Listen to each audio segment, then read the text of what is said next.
Joe Piszczor here, certified financial planner with Washington Family Wealth here in Washington, Pennsylvania. And I am very excited to bring out my first in a series of book reviews. The first one we're going to be covering is the 1996 30-year anniversary of Millionaire Next Door. So, The Millionaire Next Door was written by Thomas Stanley and William Danko in 1996. There was a revised edition, I think, written by Thomas Stanley and his daughter in 2018, but certainly one of the most highly rated and timeless books on personal finance in the modern era. And without any further ado, let's get into it. All right, so let's get into our book review of The Millionaire Next Door. So, Mr. Stanley and Mr. Danko wrote this original publication back 30 years ago. It's the 30th anniversary of this, which was kind of why I wanted to start with it.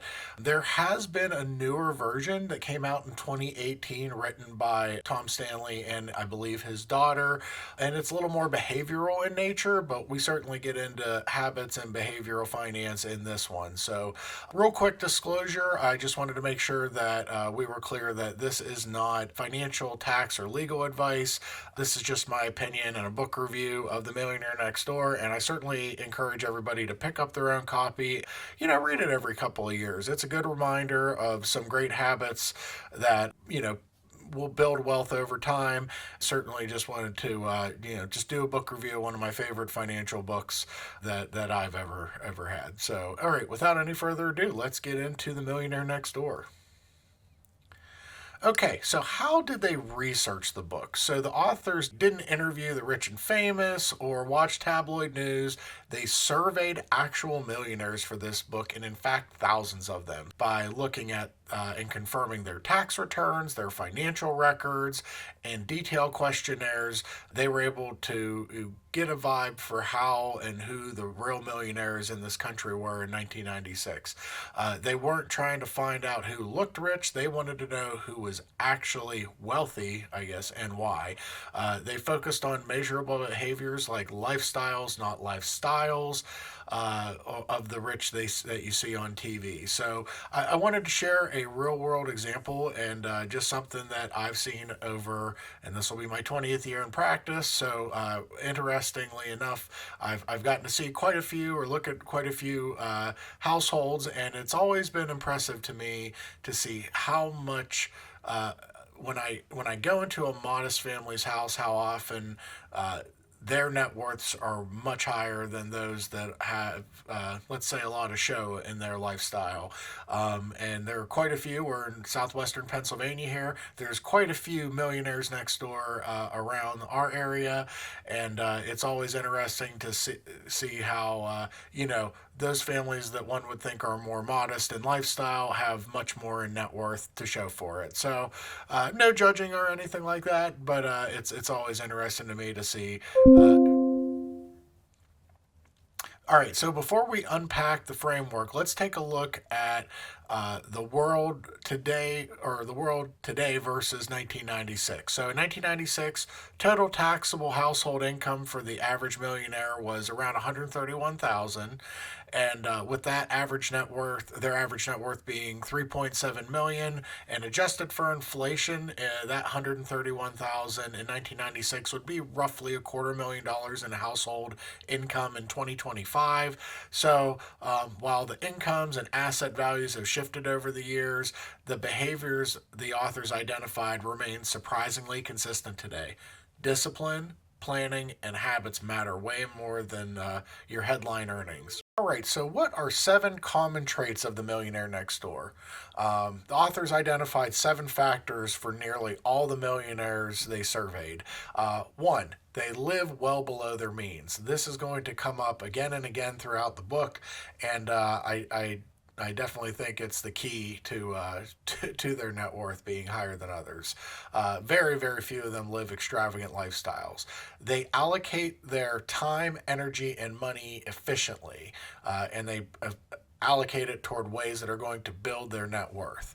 They value financial independence more than displaying a high social status.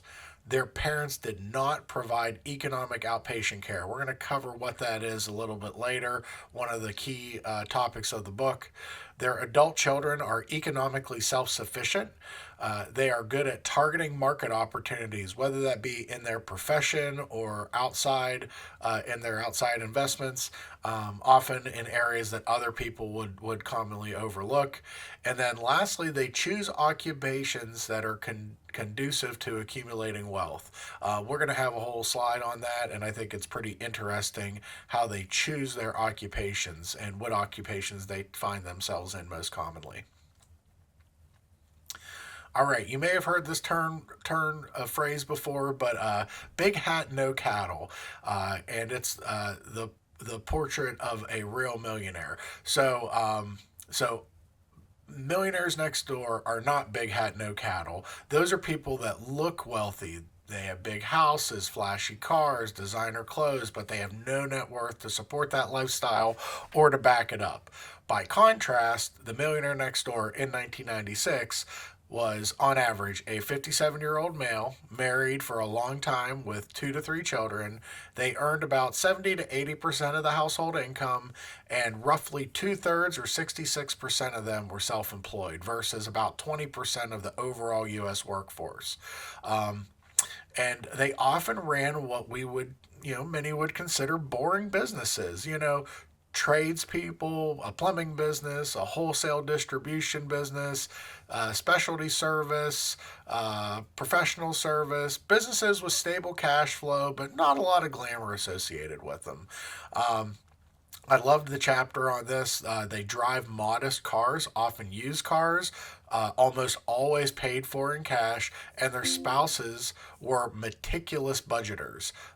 They're savvy savers. They put away 15 to 20% of their income, and they maintain, and pardon my French, a go to hell fund of liquid reserves, sometimes enough to live on for 6 to 10 years. So if something went sideways, they could say, thanks, but no thanks. I'm good for a few years on my own.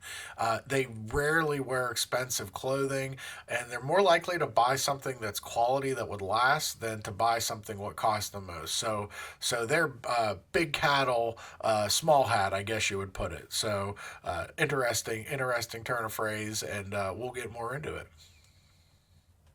All right, PAWs versus UAWs, and this is all about wealth accumulation. So one of the most influential concepts of the book is, were you a PAW or prodigious accumulator of wealth, or a UAW, an underaccumulator of wealth? And they even provided an equation for this. I tried to write the equation here, and we'll go through it step by step so you can follow along and maybe do yours at home. The way it works is, if your actual net worth is higher than this calculated number, you're a PAW. If you're and you're building your net worth over time. If your net worth is lower than that, you're more likely a UAW and could tweak your behaviors a little bit. Now, here's a note. Like we said, this book is now 30 years old this year, and with today's housing costs, student debt loads, and retirement plan landscape changing dramatically, these specific numbers have shifted, but the ideas remain powerful. Are you building wealth and net worth on purpose? And so to calculate net worth, it's a pretty simple equation, right? We take and add up all of your family assets, things that you own, and then we subtract all the things that you owe or liabilities, and that gives us your family net worth. How do we do the PAW-UAW calculation? One, we take your age times your gross annual income. That is your income before taxes. And then we subtract any inheritance or gifts you might receive from family. So if you have trust income from a family member that had passed, or if you get an annual gift from a family member, we got to take that out of it. So age times your gross annual income, divide it by 10. And then we subtract any inherited wealth that you had. So if you received an inheritance 5 years ago of X dollars, let's take that off the top, and that's going to give us your PAW-UAW net worth number. And like we said, if your actual net worth is higher than this, good. You're probably a PAW and you're accumulating wealth at a good clip.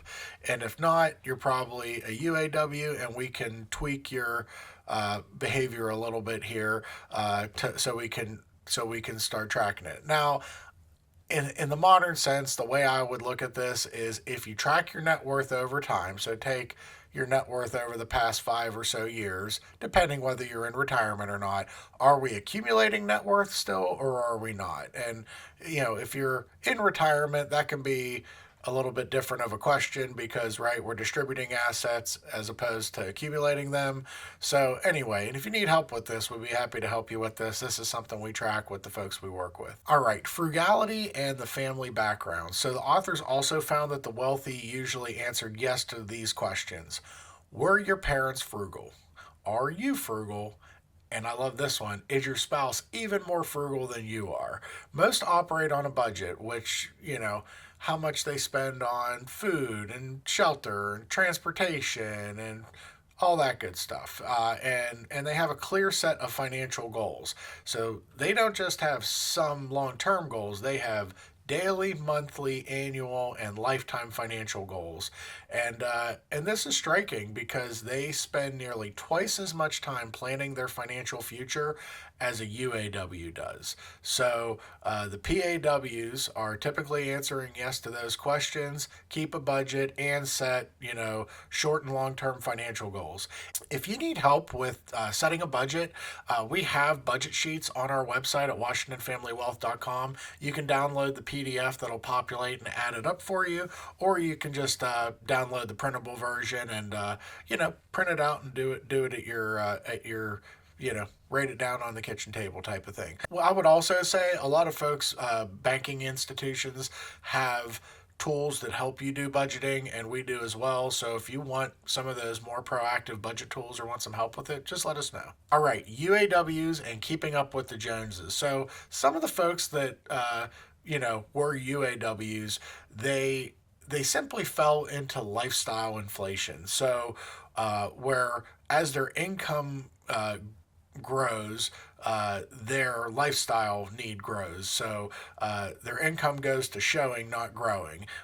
They think UAWs have these common traits. They often think they deserve nicer things because they earn more. They spend rather than save. They feel that they're too busy to spend time on planning. They believe investment or planning in general is hopeless or just too complex. And the book also reported that PAWs spent about 8.4 hours per month managing their finances as compared to 4.6, or about half that time for UAWs. And, that's not really paradise lost. It's less than 2 hours a week. So, committing that time to proactively planning your life situation is beneficial. They also found that you don't need to be a financial wizard. You just need to be consistent and have intention with the planning that you're doing. So I would agree, after 20 years in practice, those that consistently save and commit to their financial goals with intent, like they typically achieve them quicker and more frequently. Admittedly, I had fun building this slide, so bear with me on the image. But investing style, so active versus passive investors. So the book also compares active versus passive investing, and what it said was most folks have a disciplined strategy. The PAWs and the Millionaires Next Door had a disciplined strategy for their investments and were cognizant of costs, as well as not typically getting into things like day trading or seeking, large returns out of their investments. So pretty interesting nugget there. Here's another one that many PAWs use professional advisors, not just financial advisors, but all professional advisors, but they still took responsibility for the outcome of that. So they use professionals like CPAs or accountants, certified financial planners like myself, attorneys, but they coach their advisors, they ask questions, they understand the fees associated with these professional services, and they work to build a cohesive plan. So here are some good questions to ask your professional advisors. So 1, are you a fiduciary? Meaning, do you have my best interest and my family's best interest at heart legally? 2, how are you compensated? What am I going to pay for this service and how? Do you provide a comprehensive service or a specific service? So, what does the service entail? What all will you do? And how does this benefit my family? How often will we meet and review the work that you've done? So, what does our service schedule look like? Is this a one and done thing, or are we going to meet annually or a couple times a year? And how are those meetings going to look? And then lastly, and this is probably more for the financial professional, what's your philosophy on risk and diversification? But I think you could ask of any professional, what's your philosophy on practice? What do you try to do with your practice? How do you serve your clients? And I think these types of open-ended questions are great for any professional service that you make. And thanks for bearing with my tortoise and the hare AI image there. All right, so the role of tax and estate planning, and just as another reminder, this is not tax, legal, or financial advice. This is just a book review. Certainly encourage everybody to work with their tax and legal professional as well as their financial professional to build out a more comprehensive plan. So one of the richest sections of the book isn't about budgets. It's about working for the tax man. Oh man, do I love that section where they're talking about IRS agents and how they may or may not be thinking about high net worth individuals. Really good part. So highly encourage everybody to read the book. So currently there is a federal estate tax exclusion of $13 million per individual, okay, or $26 million per couple, a lot higher than the $600,000 in 1996. So federal death taxes, federal estate tax exclusions have changed dramatically in the past 30 years, but the points remain the same with, and I mean, in Pennsylvania, we still have inheritance taxes. So it's very important to be cognizant of like what will happen to your estate once you're gone and how do you efficiently and effectively structure that. So the authors wrote about, and this is in 1996, about half of the taxable estates actually paid estate tax, right? And it's not because the wealthy were hiding assets or being nefarious. It was because they were structuring their estates wisely. So some of the strategies included charitable giving in ways that benefit both their legacy and tax efficiency, using trusts and lifetime giving or gifts to reduce their estate tax burden, so effectively reducing their estate, or transforming taxable estates into non-taxable wealth transfers. So generation skipping transfer tax and all this other fun stuff. So lots of strategies that can be used here, but being just proactive with your tax and estate planning really served these folks well, and they understood the value of those professionals working with them in that regard. All right, so here's the twist, though. The authors didn't romanticize tax planning. They celebrated efficient planning that preserved the family's wealth across generations while enabling purpose. So let's get into some of that. All right, we talked about economic outpatient care, EOC. So, another big eye opener of this book is the concept of economic outpatient care or financial support from parents to adult children. So, authors found that receiving gifts often led to greater dependence on credit. Gift receivers invested less and accumulated less wealth than those who did not receive parental handouts. Recipients often didn't distinguish between their own success and the money they inherited through their lifestyle. Interesting.